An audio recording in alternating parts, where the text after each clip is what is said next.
എല്ലാവർക്കും നമസ്കാരം. ഇന്ന് നമ്മൾ വന്നിരിക്കുന്ന ഒരു ക്യാരറ്റ് കേക്കിൻ്റെ റെസിപ്പിയായിട്ടാണ്. പ്ലം കേക്കിൻ്റെ ടേസ്റ്റ് വരുന്ന ഒരു ക്യാരറ്റ് കേക്കാണ്. അപ്പോൾ അതിന് വേണ്ടിയിട്ട് നമ്മൾ 2 ക്യാരറ്റ് എടുത്തിട്ടുണ്ട്. അത്യാവശ്യം വലുപ്പമുള്ള 2 ക്യാരറ്റ്സ് ആണ്. ഇത് ഏകദേശം ഒരു 200 ഗ്രാം കാണും. അപ്പോൾ ഇത് തൊലി കളഞ്ഞതിന് ശേഷം നമുക്കിനി ഒന്ന് ഗ്രേറ്റ് ചെയ്തെടുക്കണം. തൊലി കളഞ്ഞിട്ട് നന്നായിട്ട് കഴുകുക. അതിനുശേഷം വെള്ളമയമൊക്കെ തുടച്ചിട്ട് വേണം അത് ഗ്രേറ്റ് ചെയ്തെടുക്കാനായിട്ട്. വളരെ ചെറിയ ഹോളിലൂടെയാണ് നമ്മളിത് ഗ്രേറ്റ് ചെയ്തെടുക്കാൻ പോകുന്നത്.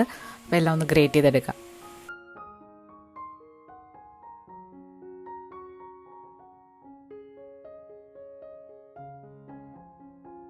ക്യാരറ്റ് മുഴുവനും നമ്മൾ ഗ്രേറ്റ് ചെയ്തെടുത്തിട്ടുണ്ട്.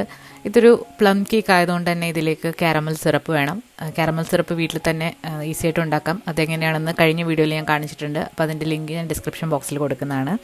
നമ്മളിവിടെ കടയിൽ നിന്ന് വാങ്ങിച്ച കാരമൽ സിറപ്പാണ് എടുക്കുന്നത്. അപ്പോൾ അതൊരു 1/2 കപ്പ് വേണം. ഇനി നമുക്ക് പഞ്ചസാര ഒന്ന് പൊടിച്ചെടുക്കാം. ഞാനിവിടെ ലൈറ്റ് ബ്രൗൺ ഷുഗറാണ് എടുത്തിരിക്കുന്നത്. 220 ഗ്രാമാണ് നമ്മൾ മൈദ എടുത്തിരിക്കുന്നത്. അപ്പോൾ ഒരു 200 ഗ്രാം വരെ നിങ്ങൾക്ക് പഞ്ചസാര ഇതിലേക്ക് ചേർക്കാം. 1 കപ്പും 1.5 കപ്പും ഒക്കെ എടുക്കാവുന്നതാണ്. അത് അങ്ങനെ പ്രത്യേകിച്ച് അളവില്ല, നിങ്ങൾക്ക് കൂട്ടോ കുറയ്ക്കോ ചെയ്യാവുന്നതാണ്. പഞ്ചസാര നന്നായിട്ട് പൊടിച്ചെടുത്തിട്ടുണ്ട്.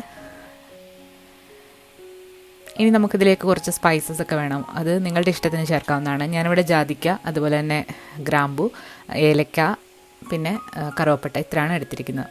പിന്നെ ഇത് കൂടാതെ നമ്മൾ സോക്ക് ചെയ്ത് വെച്ചിരിക്കുന്ന ഡ്രൈ ഫ്രൂട്ട്സ് എടുത്തിട്ടുണ്ട്. അപ്പോൾ ഈ സോക്കിങ്ങിൻ്റെ വീഡിയോ ഒക്കെ നമ്മളിതിന് മുൻപ് അപ്ലോഡ് ചെയ്തിട്ടുണ്ട്, കണ്ടു നോക്കുക.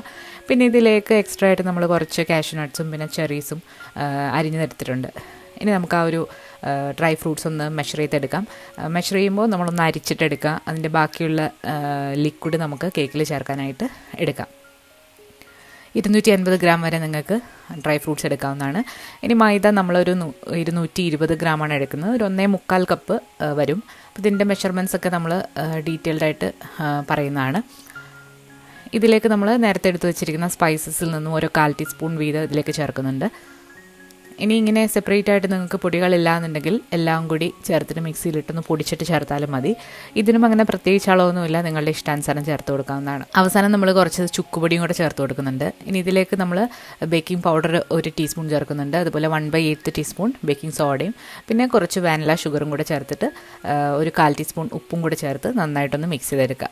നമ്മുടെ ബേക്കിംഗ് ക്ലാസ്സിൽ ഉള്ള വീഡിയോസ് നമ്മൾ അടുത്ത ദിവസങ്ങളിൽ തന്നെ അപ്ലോഡ് ചെയ്യുന്നതാണ്. ഞാൻ കുറച്ച് ബിസി ആയി പോയത് കാരണമാണ് ഇപ്പോൾ വീഡിയോസ് കണ്ടിന്യൂസ് ആയിട്ട് ഇടാതിരിക്കുന്നത്. അപ്പം ബേക്കിംഗ് ക്ലാസ്സിൽ നമ്മൾ ഉടനെ തന്നെ വീഡിയോസ് ഇടുന്നതായിരിക്കും. ഇനി നമുക്കിതിലേക്ക് 3 മുട്ട വേണം. പിന്നെ റൂം ടെമ്പറേച്ചറിലുള്ള ഉപ്പില്ലാത്ത ബട്ടറാണ് നമ്മൾ എടുത്തിരിക്കുന്നത്. 125 ഗ്രാം ബട്ടർ എടുത്തിട്ടുണ്ട്.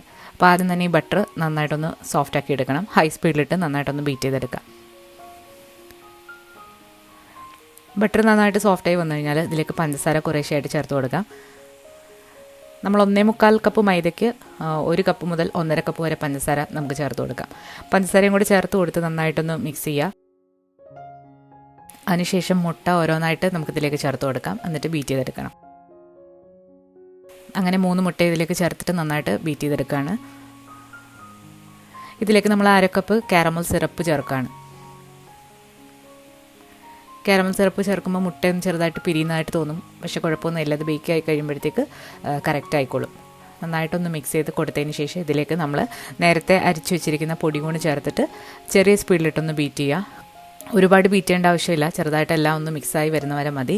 ഇനി ഇതിലേക്ക് നമ്മൾ ആ ഒരു ഡ്രൈ ഫ്രൂട്ട്സ് സോക്ക് ചെയ്തപ്പോൾ ഉള്ളൊരു ലിക്വിഡ് ഇതിലേക്ക് ചേർത്തിട്ടുണ്ട്. 1/4 കപ്പ് ചേർത്തിട്ടുണ്ട്. പിന്നെ ഡ്രൈ ഫ്രൂട്ട്സും അതുപോലെ തന്നെ ഗ്രേറ്റ് ചെയ്ത് വെച്ചിരിക്കുന്ന ക്യാരറ്റും കൂടെ ചേർത്തിട്ട് നന്നായിട്ടൊന്ന് മിക്സ് ചെയ്തെടുക്കാം.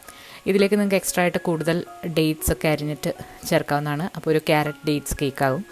ഇപ്പോൾ നമ്മളൊരു ക്യാരറ്റ് പ്ലം കേക്ക് ചെയ്യുന്നതാണ്. നന്നായിട്ടൊന്ന് മിക്സ് ചെയ്ത് കൊടുക്കാം. ഇതിൽ ക്യാരറ്റ് ചേർത്തിരിക്കുന്നതുകൊണ്ട് തന്നെ ഇതിൻ്റെ ഷെൽഫ് ലൈഫ് ഒരുപാടുണ്ടാവില്ല സാധാരണ പ്ലം കേക്കിനെ പോലെ. അപ്പോൾ 1 ആഴ്ച 1.5 ആഴ്ചയൊക്കെ ആകും ഇതിൻ്റെ ഒരു ഷെൽഫ് ലൈഫ് ഉണ്ടാകുക. അപ്പോൾ 1 കിലോ കേക്കിന് വേണ്ടിയിട്ടുള്ള റെസിപ്പിയാണ് ഞാനിപ്പോൾ കാണിച്ചത്. അപ്പോൾ ഇനി ഇതൊരു കേക്ക് ടിന്നിൽ ഒന്ന് ലെയർ ചെയ്ത് കൊടുത്തിട്ട് കാഷ്യൂ നട്ട്സും ചെറീസും ഒക്കെ വെച്ചൊന്ന് ഡെക്കറേറ്റ് ചെയ്യുക. പ്രീ ഹീറ്റായി കിടക്കുന്ന അവനിൽ വെച്ചിട്ട് ഇത് ബേക്ക് ചെയ്തെടുക്കാം. 180 ഡിഗ്രിയിൽ ഞാനിവിടെ 1 മണിക്കൂറാണ് ഇത് ബേക്ക് ചെയ്തെടുത്തിരിക്കുന്നത്. അപ്പോൾ വളരെ ടേസ്റ്റി ആയിട്ടുള്ള ക്യാരറ്റ് പ്ലം കേക്ക് റെഡി ആയിട്ടുണ്ട്. അപ്പോൾ ഇതിൻ്റെ വിശദമായ സെറ്റിങ്സും ഓവൻ സെറ്റിങ്സും കൂടുതൽ ടിപ്സും ഒക്കെ നമ്മൾ ബേക്കിംഗ് ക്ലാസ്സിലെ വീഡിയോസിൽ ഉൾപ്പെടുത്തുന്നതാണ്. അപ്പോൾ ഈ റെസിപ്പി തന്നെ നമ്മൾ വിശദമായിട്ട് ഇതിന് മുൻപ് അപ്ലോഡ് ചെയ്തിട്ടുണ്ട്. കണ്ടു നോക്കിയിട്ടില്ലാത്തവർ അതും കണ്ടു നോക്കുക, കൂടുതൽ ഡൗട്ട്സ് ഉള്ളവർ. അപ്പോൾ നമ്മൾ ഇത് നെയ്ബറിനൊക്കെ ഉണ്ടാക്കി കൊടുത്തൊരു കേക്കാണ്. അപ്പോൾ എല്ലാവരും ഒന്ന് ട്രൈ ചെയ്ത് നോക്കുക. നല്ല ടേസ്റ്റി ആയിട്ടുള്ള കേക്കാണ്. പുതിയൊരു വീഡിയോ ആയിട്ട് നമുക്ക് വീണ്ടും കാണാം. താങ്ക്